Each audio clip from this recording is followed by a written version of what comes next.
Konon katanya hanya orang-orang terpilih yang diberikan hidup berliku penuh cobaan. Mungkin Siti Nurjazilah alias Lisa adalah salah satu orang terpilih itu.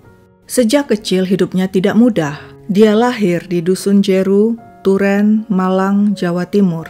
Saat usianya 3 tahun, sang ibu berangkat ke Arab Saudi menjadi TKI, sedangkan sang ayah pergi ke Surabaya. Lisa kecil diasuh kakek dan neneknya yang hidup pas-pasan di Malang.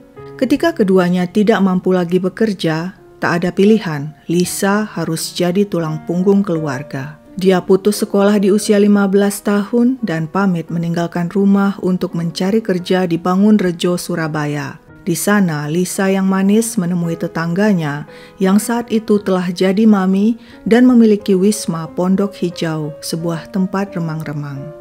Di sana, Lisa bekerja melayani pelanggan yang lumayan banyak. Dalam waktu singkat, pundi-pundinya menggelembung. Kini dia bisa mengirim uang ke kakek neneknya di Malang yang tidak tahu menahu pekerjaan Lisa di Surabaya. Hanya 4 bulan Lisa bekerja di Wisma Pondok Hijau, sebab dia pergi mengikuti seorang pelanggannya, Mulyono Eko, yang berjanji akan menikahinya dan mengubah hidupnya. Pria itu memboyong Lisa ke tempat asalnya di Pasuruan, Jawa Timur. Pada tahun 2000 mereka menikah. Kini kehidupan Lisa berubah. Dia lepas dari dunia remang-remang. Sehari-hari wanita itu membantu usaha suaminya yang beragam dari mulai salon, biliar, rental PlayStation, dan usaha kue klepon. Sayangnya kebahagiaan Lisa tidak berlangsung lama.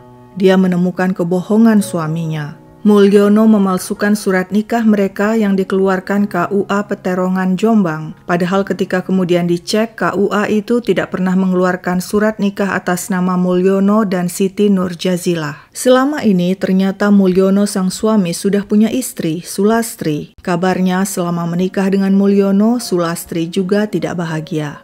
Hanya 2 tahun pernikahan Lisa dan Mulyono bertahan. Lisa memutuskan pergi meninggalkan suaminya. Alasannya dia ingin pulang sebentar ke Malang melihat keluarganya. Tapi kenyataannya bersama tetangganya di Malang dia pergi ke Pontianak, Kalimantan Barat. Di Pontianak, Lisa kembali bekerja seperti dulu. Tempat tongkrongannya Hotel Flamboyan. Di sana dia jadi primadona. Dalam sehari dia bisa melayani 10 tamu dengan keuntungan mencapai 2 hingga 5 juta rupiah. Tak terasa 6 bulan sudah Lisa bekerja di Pontianak. Suatu hari, tak disangka-sangka, ada tamu tak diundang datang ke Hotel Flamboyan menemuinya. Tamu tak diundang itu adalah Mulyono, sang suami. Pria itu memaksa Lisa kembali ke Jawa bersamanya. Lisa menolak, tapi Mulyono pantang ditolak. Dan pada akhirnya, Lisa pun menuruti dan kembali ke rumah Mulyono. Pada pertengahan Januari 2006, seorang pria membawa seorang wanita ke Rumah Sakit Dr. Sutomo, Surabaya. Wajah wanita itu rusak parah hingga dia sulit bernafas karena lubang hidungnya tertutup kulit yang rusak. Kepada dokter, si wanita yang mengaku bernama Siti Nurjazilah alias Lisa itu mengatakan wajahnya tersiram air keras pembersih lantai oleh temannya. Kondisi Lisa menimbulkan kecurigaan. Setelah ditanyai lebih lanjut dan mendapatkan pendampingan, akhirnya wanita itu mengaku bahwa pelaku penyiraman bukan temannya, melainkan suaminya sendiri Mulyono yang mengantarnya ke rumah sakit. Polisi pun segera dilibatkan.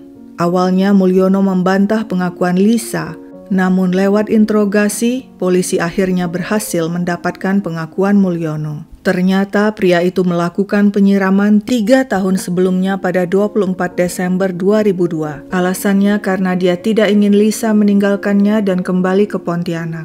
Setelah penyiraman selama 3 tahun ke depan, Lisa hanya berkurung di rumah, menyembunyikan wajahnya dan tak berani keluar untuk bertemu orang-orang.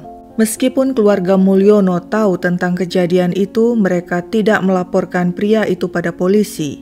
Selama itu pula, Lisa hanya berobat jalan ke beberapa rumah sakit kecil. Kepada dokter, Mulyono mengatakan kondisi istrinya disebabkan sang istri mencoba bundir dengan minum air keras. Barulah kemudian ketika kondisi Lisa semakin parah dan dia sulit bernafas, 3 tahun kemudian pada Januari 2006, Mulyono akhirnya membawa sang istri berobat ke rumah sakit Dr. Sutomo.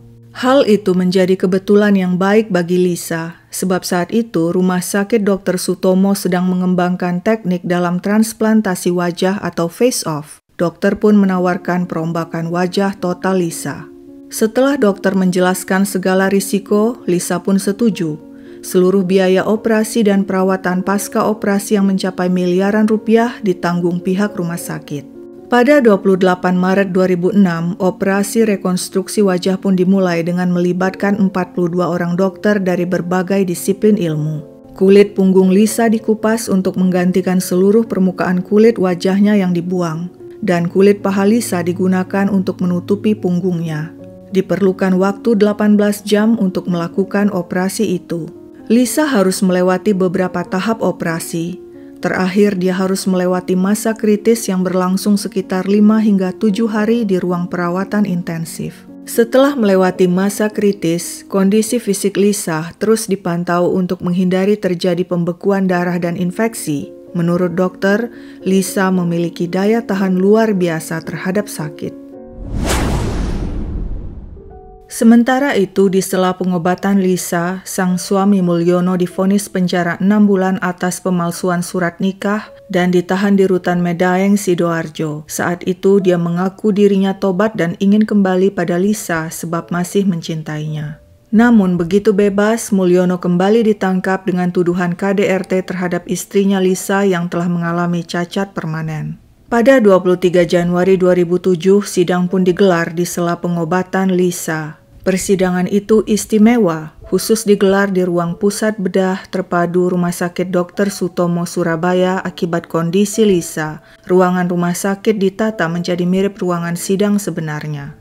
Sengaja diberi pembatas kain putih antara Lisa dan Mulyono untuk menghindari kontak mata langsung antara keduanya. Hal ini dilakukan karena pertimbangan kondisi psikis dan fisik Lisa yang masih rentan setelah menjalani beberapa kali operasi. Psikiater Lisa sempat khawatir nantinya di persidangan Lisa tidak bisa bicara karena hadirnya Mulyono yang bisa jadi masih menjadi sosok dominan di dalam alam bawah sadarnya.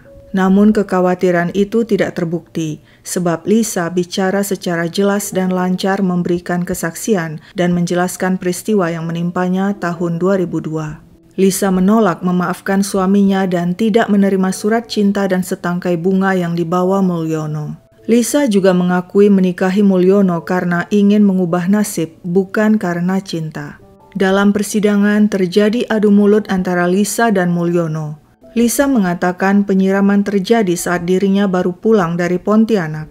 Mulyono sudah mempersiapkan air keras dalam botol minuman. Tapi pernyataan Lisa itu dibantah Mulyono. Dia tidak pernah merencanakan hal itu. Kesaksian Lisa banyak yang bohong dan tidak benar. Saya siap disumpah pocong, begitu katanya. Pembela Mulyono juga menegaskan kliennya tidak pernah merencanakan aksinya. Semuanya dilakukan secara spontan sebab Mulyono marah Lisa ingin kembali bekerja di dunia remang-remang di Pontianak. Sang pembela menduga ada yang mempengaruhi sikap Lisa. Selama persidangan, kedua pihak saling tuduh, saling tuding. Pada akhirnya, hakim memihak kepada Lisa dan memvonis hukuman penjara 12 tahun pada Mulyono. Hal itu membuat terkejut Mulyono dan pembelanya yang merasakan hukuman itu terlalu berat.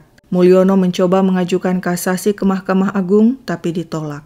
Penanganan tindakan terhadap Lisa kembali dilanjutkan, yaitu pembentukan wajah Lisa. Seluruh operasi dilakukan bertahap hingga 18 kali dan memakan waktu bertahun-tahun. Selama itu pula Lisa tetap tinggal di rumah sakit dengan pantauan tim dokter.